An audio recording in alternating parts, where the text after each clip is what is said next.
Class 10 के लिए है सब्जेक्ट साइंस। साइंस में है chemistry.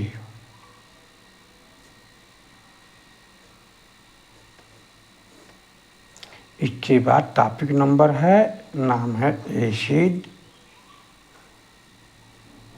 Base and salt.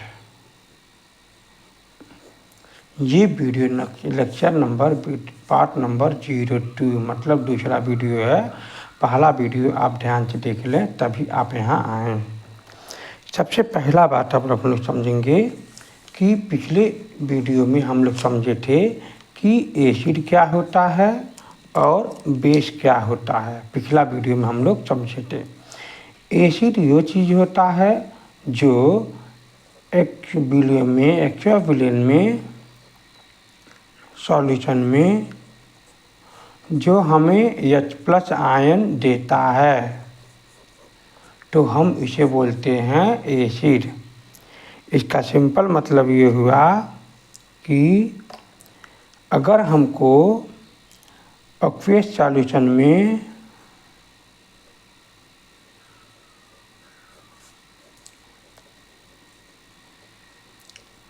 H+ ion देता है तो ये हम बोलेंगे एसिड है। अगर एक्वस सॉल्यूशन में अगर OH- आयन देता है तो ये क्षार हो जाता है। तो जब भी अगर आप देखेंगे एग्जाम्पल में तो ये अगर H+ दिखेगा तो ये अम्ल होगा और OH- दिखेगा तो वो क्षार होगा। इन दोनों में से कोई नहीं दिखेगा तो साल्ट होगा। इन दोनों में से कोई नहीं दिखेगा तो साल्ट होगा। ध्यान में रखेंगे। चलिए हम एग्जाम्पल में इसको समझते हैं, एक बार रिवीजन हो जाएगा। जैसे कि मान लीजिए HCl, जब आप इसको तोड़ेंगे तो Cl- और फिर H+ दे देता है। यानी ये देखिए H+ दे रहा है तो इसलिए हम क्या कहेंगे, ये एसिड है। फिर हम एक और उदाहरण लेते हैं। जैसे मान लीजिए H2SO4, ठीक है। तो ये जब टूटेगा तो H+ फिर इसके बाद फिर प्लस OHO4 जो है माइनस, यानी ये हमें H+ आयन देता है, ठीक है। इसे क्या कहेंगे, एसिड कहेंगे। मान लीजिए एक हमारे पास HNO3 करके है। इसको हम क्या तोड़ेंगे, इसको मैंने पिछली वीडियो में समझा दिया है, इसको आप ध्यान से रखिएगा। H+ अगर टूटेगा, HNO3 जब टूटेगा तो H+ फिर इसके बाद NO3 यानी H+ देखिए आयन दे रहा है तो हम इसको एसिड कहेंगे। इसी प्रकार जब हम लोग यहाँ पर एक चीज़ और भी है। अच्छा हाँ, एक जब हम इसको हम OH- वाला देखेंगे क्षार का तो यहाँ पर देखेंगे NaOH करके है। अगर जब ये टूटेगा तो ये बन जाएगा Na+ फिर इसके बाद OH-। तो इस हिसाब से हम क्या कहेंगे, OH- दे रहा है तो हम इसे क्या बोलेंगे, बेस बोलेंगे। मतलब इसको हम बेस मतलब क्षारक बोलेंगे, ठीक है। ये क्षारक होता है और ये अम्ल होता है। तो इसी प्रकार जब हम KOH ले लेंगे तो जब ये टूटेगा तो K+ OH- टूट जाएगा। यानी OH- होने के नाते ये हमारा क्षारक हो जाएगा, मतलब बेस हो जाएगा। तो अब हमारा अगला परिभाषा है साल्ट। मैं उम्मीद करता हूँ आप इतनी बात समझ गए होंगे। तो अब हमारा अगला परिभाषा बनता है साल्ट। तो चलिए हम लोग समझते हैं लवण क्या होता है। लवण, ठीक है। लवण को इंग्लिश में साल्ट कहते हैं। क्या कहते हैं, साल्ट। तो इसका मतलब ये हुआ डीज। चलिए यहाँ पर परिभाषा लिखिए, these are base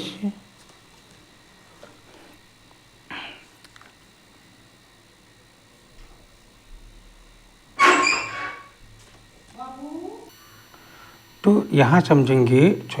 Ds are the compound, sorry base नहीं होगा, द कंपाउंड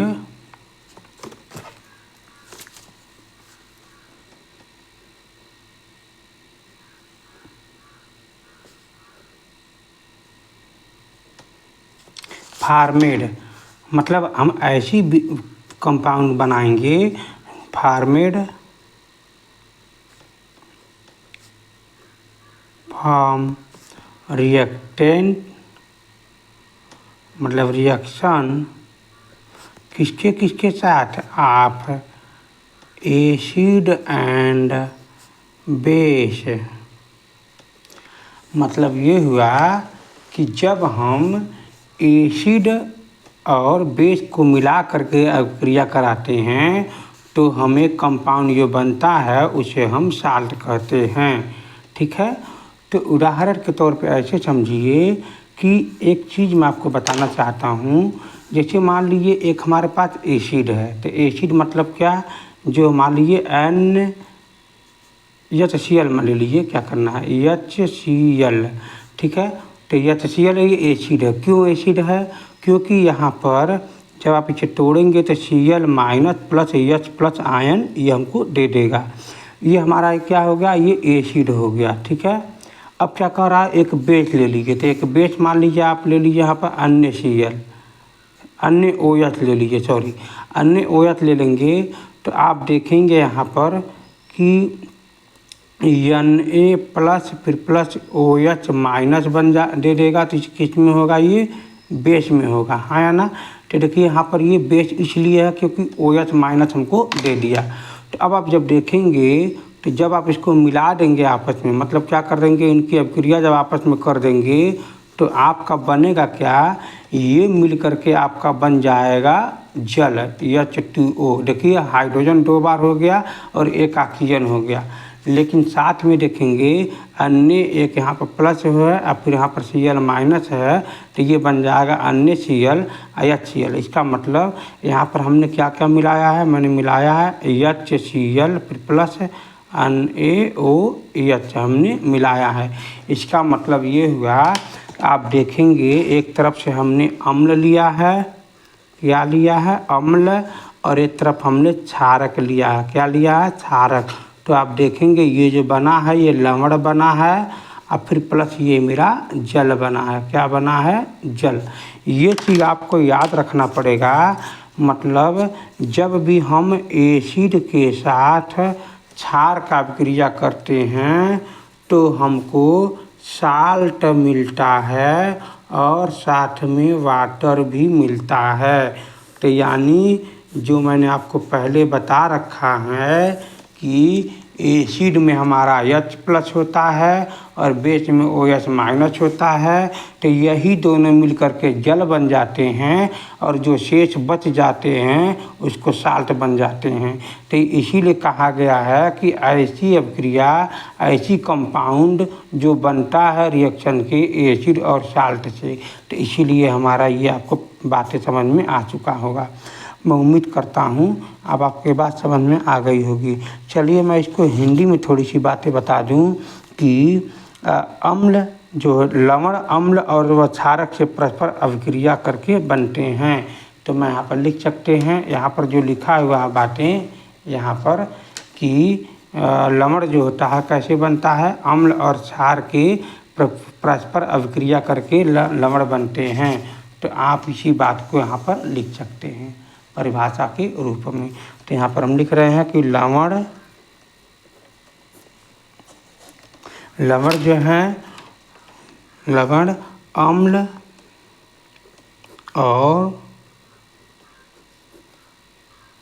अम्ल और क्षारक की परस्पर अभिक्रिया से प्राप्त होता है। तो ये आप लवण की परिभाषा समझ गए होंगे, मैं उम्मीद करता हूँ। अब हम आते हैं इंडिकेटर के बारे में समझेंगे कि अच्छा एक उसका उदाहरण आप खुद समझ लीजिएगा। यहाँ पर आप एग्जाम्पल मैं इसका लिख दे रहा हूँ, एक एग्जाम्पल। यहाँ पर एग्जाम्पल कौन कौन सा हो सकता है लवण का, आप देखेंगे। अभी मैंने बनाया है NaCl बनाया है, और एक और मैं बता दे रहा हूँ KCl भी आप पढ़ सकते हैं। KCl भी कैसे बनेगा मैं आपको पहले ही बता चुका हूँ कि K जो होता है KOH, क्या होता है KOH, और ये आपका अन्य Cl है, अन्य Cl, ठीक है, अन्य Cl। तो आप देखेंगे ये जो होता है अन्य Cl से निकल के ना आएगा, ये KCl से निकल के आएगा। चलिए मैं इसको अभिक्रिया यहाँ पर बैलेंस कर देता हूँ। मतलब मान लीजिए आपके पास KCl है, ठीक है, तो आप यहाँ पर एक ले रहे हैं KOH फिर प्लस NaCl। तो आप देखेंगे ये आपका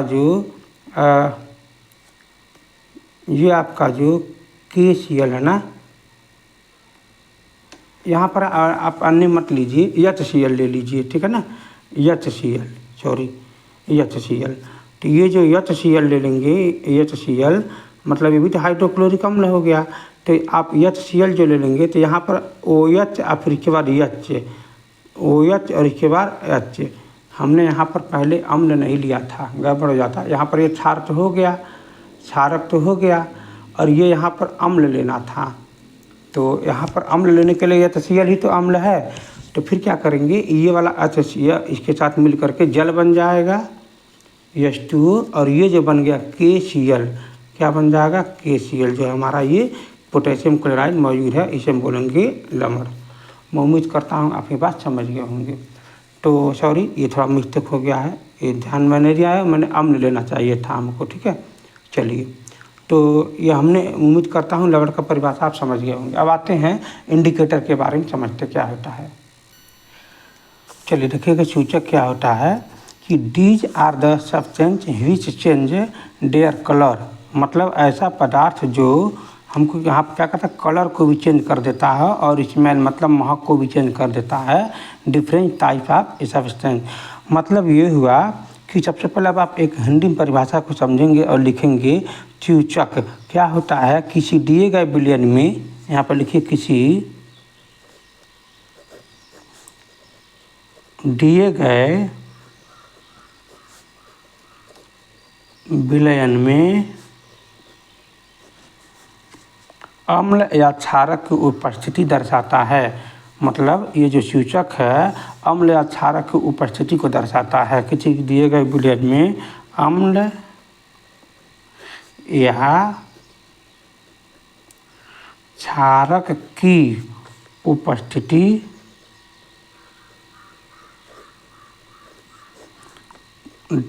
दर्शाता है। इसका रंग या गंध अम्लीय या क्षारीय माध्यम में बदल जाता है। रंग या गंध अम्लीय या क्षारीय, ठीक है, अम्लीय या क्षारक, चलिए क्षारक माध्यम में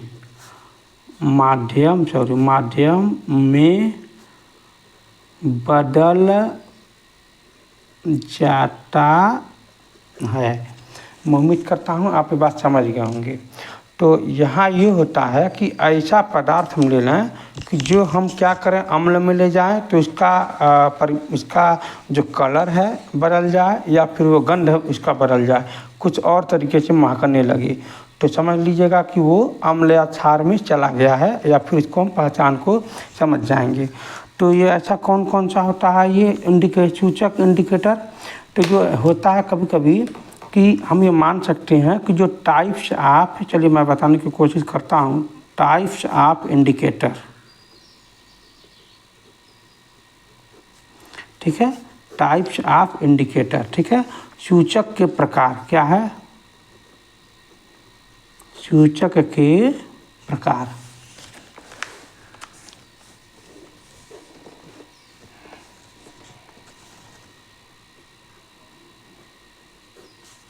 सूचक के प्रकार, तो पहला ऐसा हो सकता है कि जो प्राकृतिक में पाया जाता हो, जैसे कि मान लीजिए यहाँ पर ये है पहला प्राकृतिक में, मान लीजिए ऐसा कोई पदार्थ हो जो प्राकृतिक में हो और हम उसके माध्यम से हम समझ सकें कि ये अम्ल है कि क्षार है, प्राकृतिक सूचक, ठीक है। तो प्राकृतिक सूचक क्या होता है, कौन कौन से होते हैं? जैसे पौधे में पाए जाते हैं, ये पौधे में पाए जाते हैं, है ना। ये कहाँ पाए जाते हैं? ये पौधे में पाए जाते हैं। और ये क्या होता है इसमें, जैसे एक एग्जाम्पल के तौर पर ऐसे समझिए कि ये लिटमस होता है। क्या होता है? लिटमस। और क्या होता है? लाल गोभी का पत्ता, ठीक है, लाल पत्ता गोभी का होता है, मतलब गोभी का लाल पत्ता, यानी लाल गोभी होता है वो। चलिए कोई बात नहीं, लाल गोभी का पत्ता, ठीक है। और एक होता है इसमें, एक पाया जाता है ये हाइड्रेंजिया, पौधे के फूल, यानी ये भी होता है। और दूसरा नंबर पे ये है, पहला नंबर पे ये हो गया। और इसमें पाया जाता है लाल गोभी का पत्ता हो गया। और दूसरा समझ लीजिए हाइड्रेंजिया, तीसरा सॉरी हाइड्रेंजिया के फूल, हाइड्रेंजिया, ठीक है। मैं इसको लिखने की कोशिश कर रहा हूँ। हाइड्रेंजिया पौधे के फूल, ये भी एक इंडिकेटर का काम करता है। और एक सबसे अच्छा जो होता है ना, चौथे नंबर पर हल्दी होता है। क्या होता है? हल्दी, ठीक है। तो चलिए हम लोग समझते हैं इंग्लिश में भी। ये क्या होता है? Found in nature. कहाँ पाए जाते हैं? ये नेचर में पाए जाते हैं, मतलब ये नेचुरल करके इंडिकेटर होता है। क्या होता है? नेचुरल इंडिकेटर, ठीक है। तो क्या बोलेंगे? नेचुरल इंडिकेटर, ठीक है। और ये पौधे में पाया जाता है। इसका मतलब क्या है? नेचुरल इंडिकेटर में पहला जो मैं लिखा हूँ यहाँ पर, पौधे में पाया जाता है। तो पौधे का क्या हो जाएगा? Found in nature in the plant, found in nature in plant. ड नहीं लगा सकते क्योंकि पर्टिकुलर में नहीं पाया जाता है। अच्छा हाँ, तो अब यहाँ दूसरा क्या हो जाएगा? यहाँ पर क्या? लिटमस। क्या होता है? लिटमस है, लिटमस। और भी क्या होता है यहाँ पर? लाल गोभी का पत्ता, लाल गोभी का पत्ता। तो अब क्या लिखेंगे? रेड। तीसरे नंबर पर क्या है? सॉरी, रेड क्विवाइज लीव। लीव मतलब क्या होता है? पत्ते, ठीक ना। तो अब यहाँ देखेंगे एक चौथा नंबर पे क्या है? हाइड्रोजिया के पौधे के फूल। क्या होता है? फ्लावर ऑफ हाइड्रोजिया, हाइड्रोगिया, ठीक ना। चलो मैं लिखता हूँ हाइड्रोगिया, यहाँ पर कौन ना जी हो जाएगा। तो क्या लिखेंगे? फ्लावर ऑफ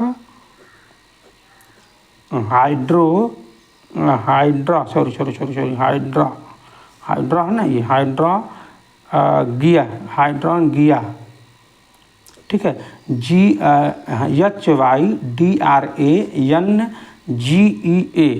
प्लांट, ठीक है। हाइड्रा पौधे के फूल हो गया। फिर पाँचवा नंबर पे क्या है? पाँचवा नंबर पे हमारा है टर्मरिक। क्या है? टर्मरिक। ये टर्मरिक है ना, ये हल्दी, टर्मरिक, TURME,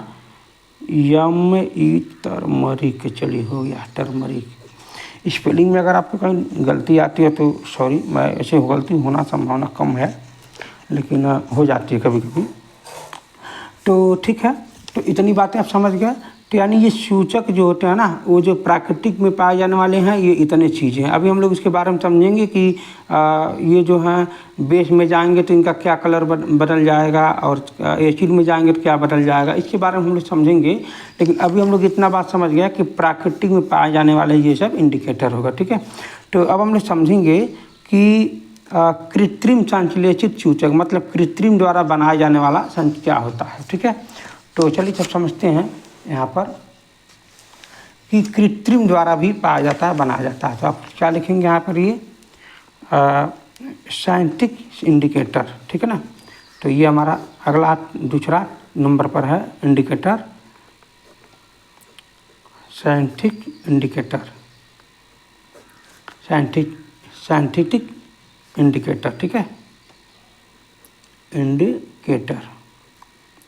साइंटिफिक मतलब क्या होता है, कृत्रिम या फिर संश्लेषित, यानी बनाना हम लोग खुद बनाएंगे कि ऐसा ये होगा, ठीक है। तो यहाँ होगा कि कृत्रिम या फिर ऐसे समझिए कि संश्लेषित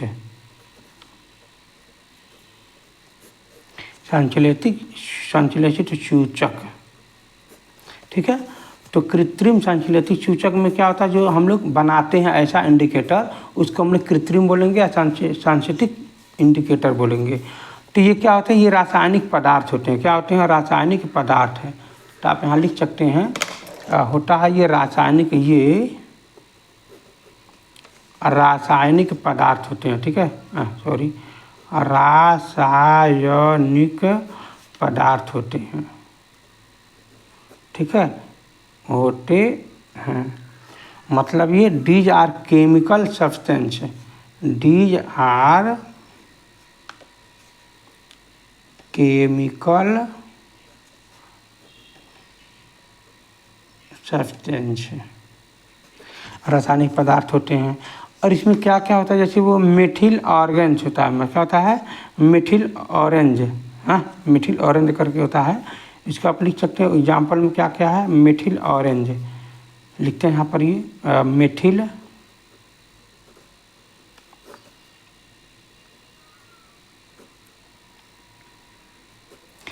तो आप यहाँ पर क्या लिख सकते हैं, मेथिल, ठीक है, सॉरी ये नहीं रहेगा, मेथिल ऑरेंज हो गया। और एक होता है फिनाल्फथेलीन, ये इम्पॉर्टेंट है, आप ये भी इम्पॉर्टेंट है, लेकिन आप ये भी नोट करिएगा,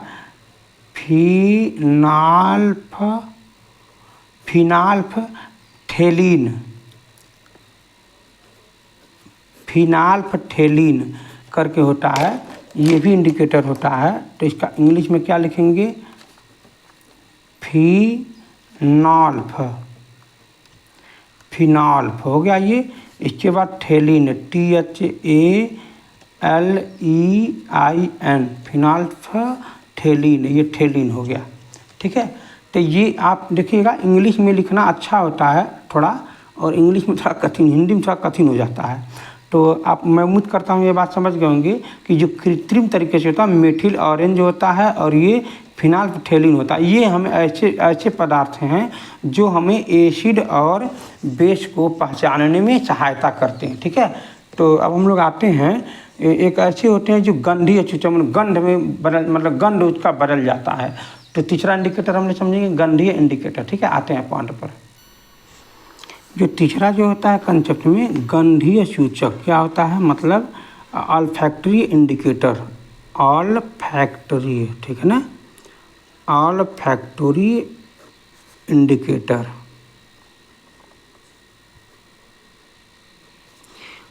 ऑल्फैक्टरी इंडिकेटर मतलब क्या, सूंघने, गंधीय सूचक मतलब सूंघने वाला, क्या होता है, गंधीय सूचक, गंधीय सूचक, ठीक है ना, ये आपको समझना है। तो गंधीय सूचक में क्या होता है, इन पदार्थों का गंध, ऐसे पदार्थ जिनका गंध है, ठीक है, जिनका गंध अम्ल या फिर क्षारक में आते ही बदल जाता है। तो कौन ऐसा पदार्थ हो सकता है, ऐसा पदार्थ हो सकता है लवण और ये प्याज। क्या हो सकता है, लवण और ये प्याज। ये बहुत इम्पोर्टेंट बात हम बता रहे हैं, इसको आप थोड़ी सी बात को ध्यान दीजिएगा, ठीक है।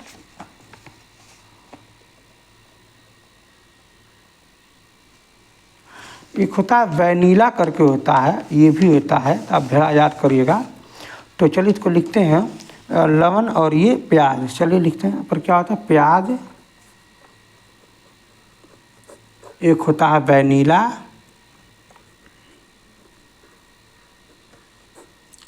एक होता है लौंग, ठीक है ना, लौंग का तेल, ठीक है।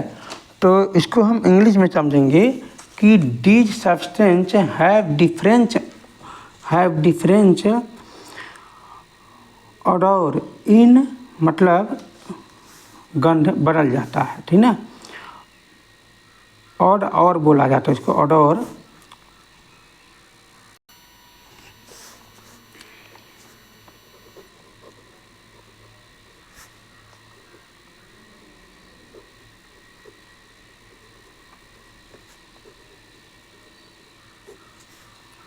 डिफरेंस ओडर माने गंध, ठीक ना। ये डिफरेंस का स्पेलिंग आप पूरा लिखिएगा, DIFFERENT, डिफरेंट ओडर। इन कहाँ पर, इन कहाँ पर, अम्ल और ये क्षार में, इन एसिड एंड बेस में, ठीक है, एसिड और ये बेस में। कौन कौन सा हो सकता है, एक इसका प्याज मतलब क्या, ओनियन, क्या होता है ओनियन, मतलब ONION, ओनियन एग्जाम्पल में है, ठीक है। और क्या हो सकता है वैनिला, वैनिला, एक होता है क्लोव ऑयल, मतलब क्लोव ऑयल, क्लोव ऑयल, ठीक है। तो मैं उम्मीद करता हूँ आप ये बात समझ गए होंगे। इसी माना था लौंग, क्या होता है लौंग ऑयल, ठीक है। तो मैं उम्मीद कर रहा हूँ आप ये बात समझ गए होंगे। तो आज के लिए सिर्फ इतना ही, और अगले स्ट्रीम में हम समझेंगे इन सभी का यूज कौन कौन सा। हम लोग अभी 3 इंडिकेटर समझे हैं, नेचुरल इंडिकेटर, इसके बाद साइंटिफिक इंडिकेटर, इसके बाद अल्फैक्टिव इंडिकेटर हम लोग समझे हैं। तो इसके हम लोग फिर क्या करेंगे, अगले वीडियो में हम लोग यूज पढ़ेंगे, ठीक है ना। तो आज के लिए सिर्फ इतना ही, बहुत बहुत धन्यवाद। अगर आप कहीं के भी समझ में नहीं आ रहा हो तो आप ज़रूर इसमें मैसेज कमेंट में कर सकते हैं, इसको हम नेक्स्ट वीडियो में समझा देंगे। तो और एक बात और है, कहीं से भी अगर आपको अच्छा भी लगा हो तो आप चैनल को सब्सक्राइब और वीडियो को लाइक ज़रूर करें। Thank you for watching this video.